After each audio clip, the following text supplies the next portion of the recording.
First of all हम लोगों को पहले इन्फ़ॉर्म करा गया था कि कहाँ-कहाँ जाना है। हम पहले चर्च में जाएँगे, देन मस्जिद में जाएँगे, देन गुरुद्वारा जाएँगे and then we will visit the mandir. तो अभी जो बाहर चल रहा है कि बच्चों को बुर्का पहनाया गया था एंड उनसे नमाज़ पढ़वाई गई थी, that's totally wrong.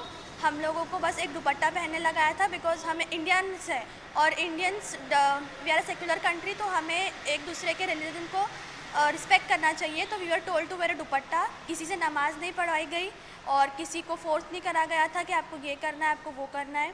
End this rally was just for educational purpose, nothing else. हमें कोई दिक्कत नहीं हुई थी वहाँ जाने के लिए। We were not forced to do anything. हम पहले चर्च में गए, वहाँ हमें बताया गया कि हाउ क्रिश्चियनिज़्म इज़, उसके बारे में हमें नॉलेज दिया गया। देन हम लोग मस्जिद गए, मस्जिद में भी हमें नॉलेज दिया गया। एंड देन गुरुद्वारा गए, वहाँ पर हमें खाना भी दिया गया था, तो उस वजह से हमें वहाँ पे थोड़ा सा टाइम हो गया था, वरना टाइम मैनेजमेंट वाज परफेक्ट। हम मंदिर में भी और टाइम दे सकते थे but due to the food that was given there, उसके वजह से हमें टाइम हो गया खाने में। एंड जब हम लोग मंदिर पहुँचे वहाँ भी हमें आइसक्रीम दी गई थी। और जो बोल रहा है कि ट्रस्टीज़ को मस्जिद में सिर्फ फेलिसिटेट करा गया था, तो दैट्स टोटली रॉन्ग। चर्च में भी फेलिसिटेशन हुआ था, मंदिर में भी हुआ था, गुरुद्वारा में भी हुआ था एंड मस्जिद में भी हुआ था।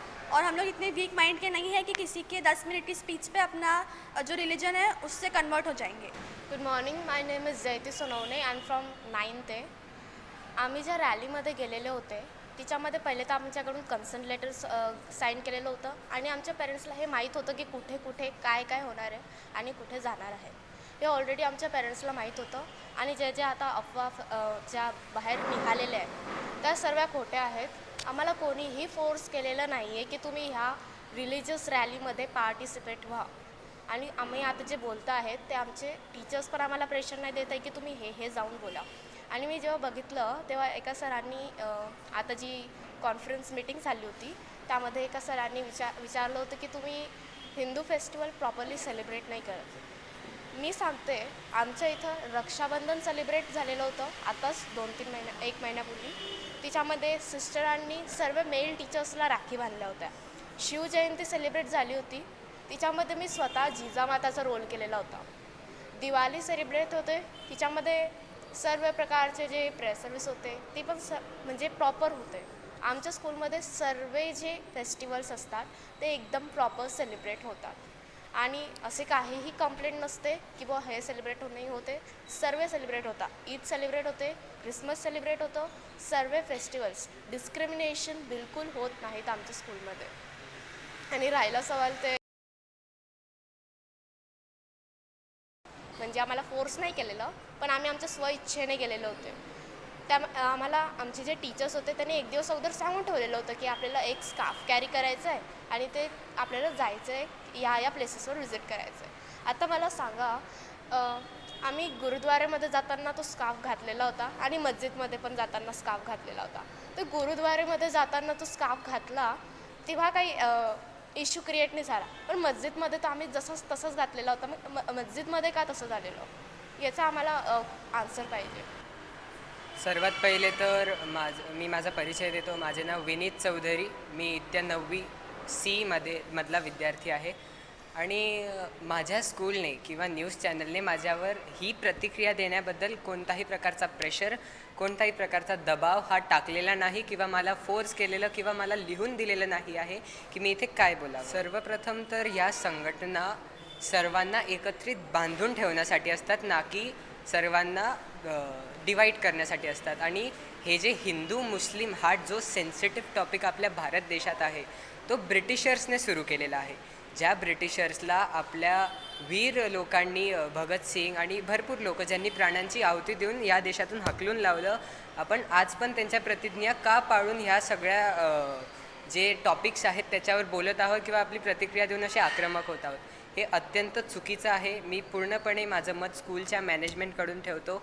हे सगळं फक्त आणि फक्त मुलांच्या एज्युकेशनल पर्पजसाठी होतं.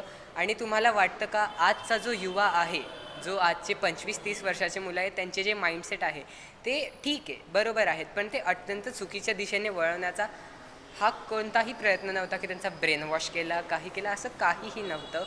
आणि जो पुढे येणारा युवा आहे, भारत देश जो आहे तो आजच्या युवावर डिपेंड आहे आणि तुम्हालाही असं वाटतं का की हा जो युवा आहे हा असाच घडावा ज्याने कास्टमध्ये डिस्क्रिमिनेशन करावं. आणि आमचं जे स्कूल आहे ते सर्व प्रकारच्या धर्मांमध्ये सर्व प्रकारच्या जाती याच्यातमध्ये सगळं बिलीफ ठेवतं. आमच्याकडे जसं माझ्या इतर सदस्यांनी सांगितलं की सर्व प्रकारचे फेस्टिवल मनवले जातात ते बरोबर आहे. मी त्याच्या बाजूनेच उभा आहे आणि माझी प्रतिक्रिया अशी आहे की जे सगळं आहे ते आक्रमकतेने नाही तर शांततेनेही सुद्धा सोडवू शकतात. जे मुलींवर हे आहेत की त्यांनी स्कार्फच्या जागी हिजाब पद्धतीने त्यांना नेले गेले तर असं काही नाही.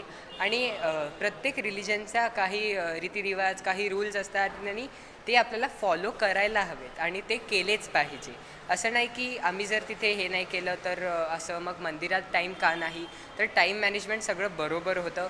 सगळ्या मुलांना व्हॅनमध्ये बसवणं, त्यांना तिकडे उतरवणं, त्यांचं जेवण खावण्याचं पाहणं, त्यांचे प्रश्न उत्तर त्यांचं मनाला संकुष्ट भेटेल हे अशी उत्तरं देणं हे खूप कठीण गोष्ट आहे. हे ऐकायला सोपं वाटतं आणि भरपूर जे काही असे उपक्रम आहेत त्याच्यात माझा सगळ्यात पहिला सहभाग राहील अशी मी विनंती करतो सगळ्या टीचर्सला की त्यांनी असे कार्यक्रम राबवत राहणे आणि जे काही वातावरण चालले आहेत आणि जे काही लोक आहेत ज्यांना काहीही प्रश्न असतील ते कृपया आक्रमकतेने नाही तर शांततेने सॉल्व्ह करावं. कारण शांत देश हा सुख देश असतो. आणि यासोबतच माझे मी वाक्य संपतो.